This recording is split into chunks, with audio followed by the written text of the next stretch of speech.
Dear students, second unit में Jurgen Habermas के पश्चात हमारे नेक्स्ट जो सामाजिक विचारक हैं हमारे पाठ्यक्रम में वो है एंटोनियो ग्राम्स्की। हमारे पाठ्यक्रम में कुछ नवीन पीढ़ी के वर्तमान पीढ़ी के समाजशास्त्री भी पाठ्यक्रम में दिए गए हैं। पहले यूनिट के अंतर्गत आपने परंपरागत समाजशास्त्रियों और फाउंडिंग फादर्स ऑफ सोशोलॉजी के प्रसिद्ध सिद्धांतों के बारे में जाना है। अब जुर्गेन हेबरमास भी चूँकि नई पीढ़ी के समाजशास्त्री हैं, उसके पश्चात इसमें एंटोनियो ग्राम्स्की का नाम आता है। उसके बाद नेक्स्ट हम इसके अंतर्गत जो है एंथोनी गिडेंस को भी देखेंगे।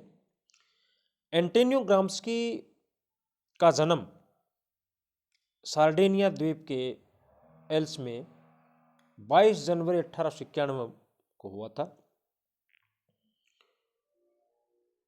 उनके पिताजी एक निम्न स्तर के अधिकारी और माता जो है स्थानीय जमींदार के परिवार से ताल्लुक़ रखते थे। वे इतालवी लेखक, राजनीतिक विचारक, दार्शनिक, समाजशास्त्री और एक भाषाविद थे। वे इटली की कम्युनिस्ट पार्टी के संस्थापक सदस्य थे। 20वीं शताब्दी के महत्वपूर्ण मार्क्सवादी विचारकों में एंटोनियो ग्राम्स्की का नाम गिना जाता है। वे अपने लेखन के साथ साथ कार्य, संस्कृति और राजनीतिक नेतृत्व के एक विश्लेषणकर्ता और एक बड़े सिद्धांतवेता के रूप में जाने जाते हैं। एंटोनियो ग्राम्स्की भाषा विज्ञान में अत्यधिक रुचि रखते थे। उनका इंटरेस्ट था लैंग्वेज में। ग्राम्स्की के पिताजी वित्तीय समस्याओं और पुलिस की सख्ती के कारण भटकते रहते थे, क्योंकि वो ज़्यादा बड़े अधिकारी नहीं थे। 1898 ईस्वी में उनके पिताजी को गबन के अपराध के कारण जेल में भेज दिया गया। आपने ऊपर देखा ना इंट्रोडक्टरी पार्ट में, एंटोनियो ग्राम्स्की के पिता निम्न स्तर के अधिकारी थे, तो अपनी ज़रूरतें पूरी करने के लिए वो जो है आर्थिक अपराध यानी गबन कर बैठे और उनको जेल भेज दिया गया। पिताजी के जेल में होने के कारण 1904 तक एंटोनियो ग्राम्स्की प्रारंभिक स्कूली शिक्षा भी प्राप्त नहीं कर सके। स्वाभाविक है, जिस बच्चे का पिता जो है जेल में चला जाए या कुछ अन्य चीज़ें हो जाएं, तो परिवार पूरा का पूरा प्रभावित होता है और बच्चे के मानसिक स्तर पर भी प्रभाव पड़ता है। इसलिए एंटोनियो ग्राम्स्की की प्रतिकूल परिस्थितियों की वजह से स्कूली शिक्षा जो है प्रारंभ नहीं हो पाई, नहीं पा सके वो। 1911 में उन्होंने ट्यूरिन विश्वविद्यालय में शिक्षा प्राप्त करने के लिए छात्रवृत्ति जीती थी। कि हालात एक जैसे नहीं, पिताजी के जेल में आने के पश्चात जेल से आने के बाद स्थितियाँ सुधरी, और लेकिन ग्राम्स्की का स्वास्थ्य हमेशा खराब रहता था। तो ट्यूरिन यूनिवर्सिटी में शिक्षा प्राप्त करने के लिए स्कॉलरशिप जीती उन्होंने, मेहनती थे। यहाँ पर आपने भाषा विज्ञान की विशिष्ट शिक्षा प्राप्त की और ट्यूरिन की शिक्षा तथा मजदूर संगठन की गतिविधियों में सक्रिय रूप से भाग लिया। 1916 से उन्होंने इन एक्टिविटीज़ में बहुत ज़्यादा एक्टिव रूप से पार्टिसिपेट किया। रोमारोला, फ्रांसीसी क्रांति, पेरिस क्यूमेन और महिलाओं की मुक्ति जैसे विषय इन्होंने टच किए। और आपने 1961 में पहली बार भाषण दिया।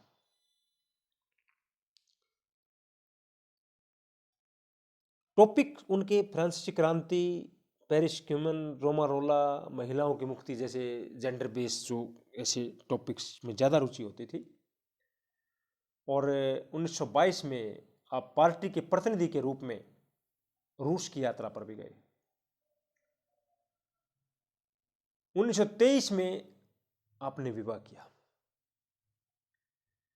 और 9 नवंबर 1926 को एंटोनियो ग्राम्स्की को मुसोलिनी के जीवन की सुरक्षा हेतु आपातकालीन कानून लागू किया गया। तो उससे वो प्रभावित होते हैं ग्राम्स्की। देखो, मुसोलिनी जो इटली के तानाशाह थे, और फांसीवादी पुलिस ने ग्राम्स्की को गिरफ्तार कर लिया। ना, मुसोलिनी के जीवन की सुरक्षा से इमरजेंसी लॉ लागू हुआ। और जब आपातकाल होता है तो लेखकों पर, विद्वानों पर जरूर उसकी गाज गिरती है, क्योंकि वो स्वतंत्र विचारों के पक्षधर होते हैं। तो इससे अछूते ग्राम्स्की भी नहीं रहे और फांसीवादी पुलिस ने ग्राम्स्की को अरेस्ट कर लिया और रोम जेल में उनको बंद कर दिया गया। उन्हें 26 वर्ष के लिए जेल भेजा, 26 ईयर्स। लेकिन जेल के अंदर उनका स्वास्थ्य बिगड़ने लगा। अब जेल के अंदर वो अध्ययन अध्यापन से दूर रहे, लेकिन स्वास्थ्य बिगड़ने लगा। कुछ कार्य उन्होंने जेल में किया, खराब स्वास्थ्य की वजह से भी।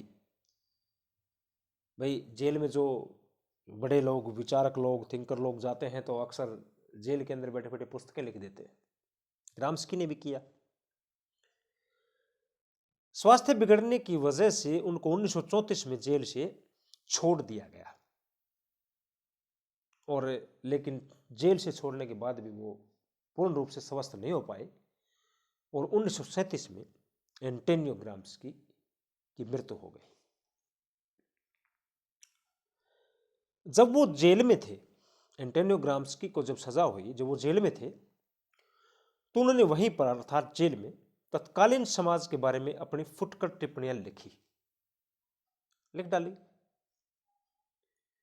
और बाद में वही जो फुटकर टिप्पणियां जो है पुस्तक के रूप में उनके शिष्यों ने, अनुयायियों ने पब्लिश हुई। उनकी मृत्यु के पश्चात जो चीजें ज्यादातर प्रकाशित हुई, उनके द्वारा लिखी चीजें पुस्तक के रूप में। वास्तव में मार्क्सवादी समाज वैज्ञानिकों में ग्राम्स्की की एक विचारक के रूप में जो प्रतिष्ठा है, वह इन टिप्पणियों के कारण है। कौन सी टिप्पणी? जो उन्होंने जेल यात्रा के दौरान जेल में जो उन्होंने लिखी, समय व्यतीत करने के लिए सामाजिक व्यवस्था पर, वर्तमान की हालातों पर, वर्तमान की परिस्थितियों पर, मुसोलिनी के फांसीवादी शासन व्यवस्था के खिलाफ, और जो समाज में क्या क्या हो रहा है, उन घटनाओं को उन्होंने सिलसिलेवार तरीके से टिप्पणियों के रूप में, फुटकर नोट्स के रूप में लिखा। प्रिजन नोट्स के रूप में विख्यात हैं वो लोग। तो इस जेल की डायरियों में बड़े बड़े कुछ महत्वपूर्ण विषयों का विश्लेषण किया गया है। बौद्धिक शिक्षा, इटली का इतिहास, इटली के राजनीतिक दल, फांसीवाद, हेगमनी,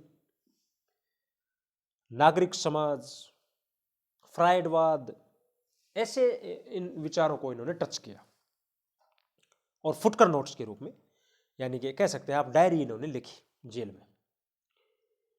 और इन फुटकर विचारों का या डायरियों का, इनका अवधारणाओं ने 1970 के दशक में मार्क्सवादी सामाजिक विज्ञान में उत्पन्न चर्चाओं में ग्राम्स्की को एक महत्वपूर्ण विचारक के रूप में प्रसिद्धि दिलाई। देखो, जो आदमी 1937 के अंदर जिनकी मृत्यु हो गई और उनको प्रसिद्धि मिलती है 1970 में जाकर के, उनके नोट्स के कारण जो उन्होंने जेल यात्रा के दौरान लिखे थे, जो बाद में बड़ी पुस्तकों के रूप में पब्लिश हुए। तो जो है विचारक का ये होता है, विद्वान का, कि वो चीजें लिख जाता है तो उस समय उसके काल में ही उसको अगर प्रसिद्धि मिले या आइडेंटिटी मिले, ये कोई जरूरी नहीं होता। मृत्यु के कितने सालों बाद जाकर के वो प्रसिद्ध हुए, केंद्रीय व्यक्ति के रूप में प्रसिद्ध हुए। ग्राम्स्की के लेखन के ऊपर किस किस का प्रभाव था? आप कह सकते हैं मार्क्सवादी, क्योंकि कार्ल मार्क्स एक ऐसे फाउंडिंग फादर ऑफ सोशोलॉजी हैं तो जिनको प्रवृत्ति विचारकों को बहुत ज़्यादा प्रभावित करते थे।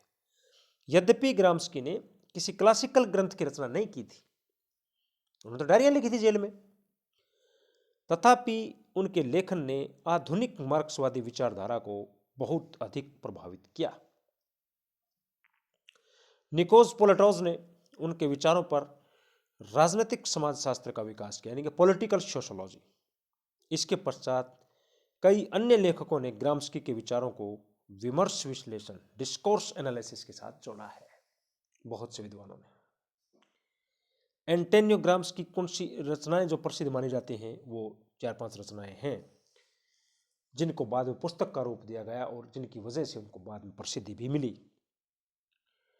The modern prince and other writing 1959, 1959 में modern prince and other writing के नाम से आई पुस्तक।